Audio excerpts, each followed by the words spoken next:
भाभी, मम्मी जी जो बार बार दीदी के घर जाने की जिद लगाती हैं और चली जाती हैं, अच्छा लगता है क्या? क्या कहूँ दीप्ति, बुरा तो मुझे भी बहुत लगता है, पर उनको कह भी क्या सकते हैं। बेटों को समझानी चाहिए ना ये बात।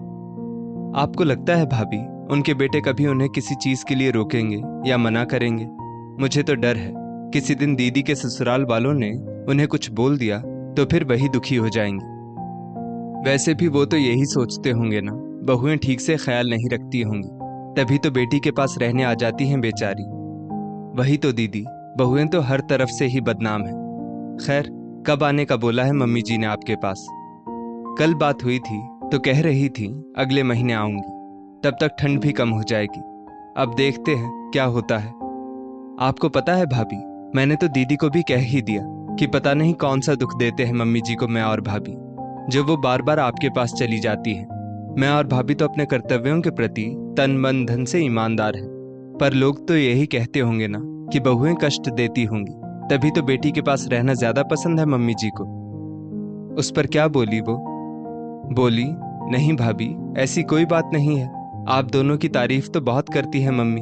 हो सकता है बेटी के घर नया नया आना हो रहा है, इसलिए अच्छा लगता हो। अब अपनी खुद जाने मम्मी जी, भाई हम लोग कर भी क्या सकते हैं। देखो अगले महीने आती हैं या नहीं। चलो फोन रखती हूँ, बुटीक के लिए भी निकलना है। जेठानी सोनाली ने देवरानी दीप्ति से कहा। भाभी, मेरा भी सारा काम पड़ा ही है, चलो बाद में बात करते हैं, कहकर दीप्ति ने फोन रख दिया। मम्मी जी यानी सावित्री जी के पति गुजर चुके थे। वो 2 बेटों और 1 बेटी की माँ थी। सबके शादी ब्याह को बहुत समय हो चुका था। दोनों ही बहुएं बहुत अच्छी थी, उनका भरपूर ध्यान रखती थी। सावित्री जी का एक उसूल था कि वो समधियाने का पानी नहीं पीती थी, मतलब वो समधी समधन के घर चाहे कुछ भी हो नहीं जाती थी, और ये उसूल वो निभा रही थी। पर साल भर पहले उनकी बेटी दामाद ने पास के ही शहर में मकान खरीदा था। गृह प्रवेश की पूजा में सावित्री जी असमंजस में थी, तो दामाद ने ही फोन करके कहा, मम्मी जी, आप मेरे पापा के घर नहीं जा सकती क्योंकि वो आपका समधियाना है, पर ये घर तो मैंने आपकी ही बेटी के नाम से खरीदा है, तो बेटी के घर आने में क्या परेशानी है भला। फिर तो सिलसिला ही चल पड़ा। बड़ी बहू के पास रहते 1 महीना नहीं होता कि वो बेटी निशा के पास चल देती। छोटी बहू के पास होती तो भी यही हाल, और अभी पिछले 20 दिनों से भी वो वहीं थी जिसकी चर्चा दोनों बहुएं कर रही थी। अब सामने से तो दोनों कुछ कहती नहीं थी, पर उन्हें लगता था कि मम्मी जी बेटी के घर ज्यादा रहकर उनकी छवि भी खराब कर रही हैं और सहानुभूति भी बटोर रही हैं। ऐसा क्या है वहां जो उनके पास नहीं है? बेटी के घर ज्यादा रहना अच्छा भी तो नहीं लगता। इधर निशा के मन में भी चल रहा था कि मम्मी इतनी अच्छी हैं और अपनी बहुओं की इतनी तारीफ भी करती हैं, अन्य सासों की तरह कभी बहुओं की शिकायत नहीं करती। पर सबसे बड़ी बात, मम्मी उसके पास जब आती हैं तो बहुत खुश भी रहती हैं और सारा दिन किसी न किसी चीज में व्यस्त रहती हैं, और वो इस बात से बिल्कुल अनजान है कि उनके यहाँ रहने से बहुओं को ठेस पहुंच रही है, और जाने वो क्या क्या सोच भी रही है। मुझे ही घुमा फिरा कर पूछना होगा मम्मी से उनके मन में क्या चल रहा है, निशा ने मन ही मन सोचा। एक दिन मम्मी को बालकनी में सूखे कपड़े उतारते और तह लगाते देख निशा वहीं बैठ गई और पूछ ही बैठी, मम्मी, मैं क्या कह रही थी, आप थोड़ी दुबली लग रही हैं। किस नजर से देख रही है बिट्टो? मुझे तो लगता है 2-4 किलो वजन बढ़ गया है मेरा, अपना ही शरीर भारी सा लगता है।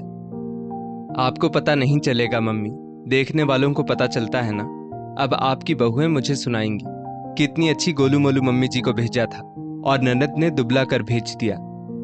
अच्छा, वहां ऐसा क्या खाती हूं जो यहाँ नहीं खाती? मैं ठीक हूं, दुबली पतली नहीं हुई। मम्मी, खाना तो वही खाते हो आप जो वहां खाते थे, पर इतना व्यस्त कहाँ रहते थे आप वहां?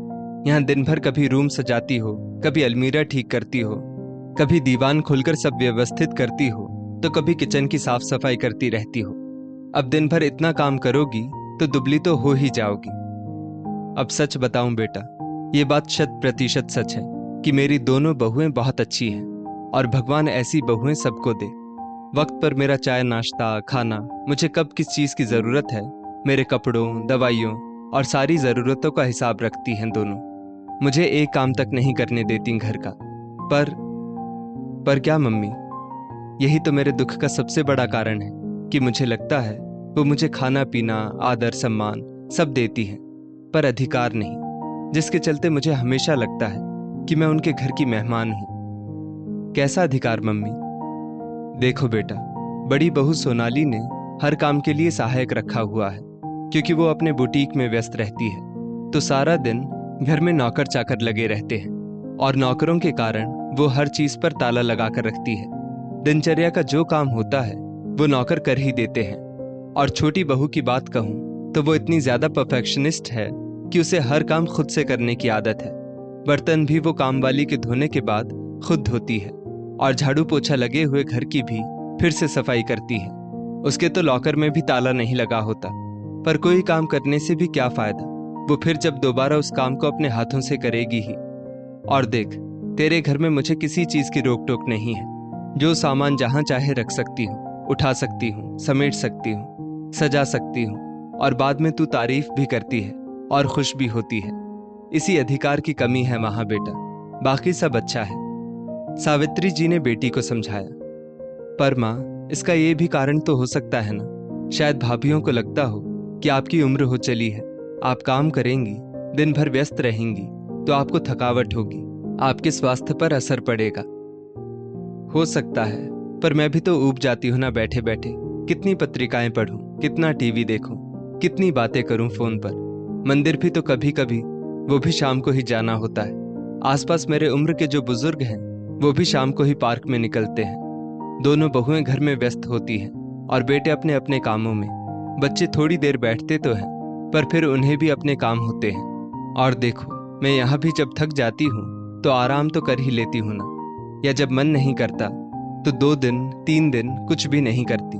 पर काम में व्यस्तता का भरोसा मुझ में उत्साह का संचार करता रहता है, और मैं जब कुछ करती हूँ तो तुम लोग भी तारीफ करते हो, जिससे मन लगा रहता है। बोलते बोलते सावित्री जी के होठों पर मुस्कान तैर गई। अच्छा, अब समझी, मम्मी व्यस्त रहना चाहती है। मैं किसी चीज पर रोक नहीं लगाती, उन्हें जो करने जैसे रहने का मन करता है रहती है। इसलिए यहाँ का प्रवास उनके लिए सुखद होता है। मन ही मन में सोचने पर निशा को पूरी बात समझ में आ गई थी। अब मैं भाभियों को समझाऊंगी कि प्यार, मान सम्मान, इज्जत के अलावा मम्मी को व्यस्त रहने का भी अधिकार वो दे देंगी, तो उनका घर भी मम्मी के लिए बेटी का घर ही बन जाएगा, और तो सब कुछ अच्छा है ही।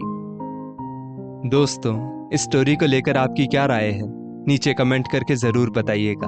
और ऐसी ही और भी बेहतरीन वीडियोस के लिए हमारा पेज जरूर फॉलो करें।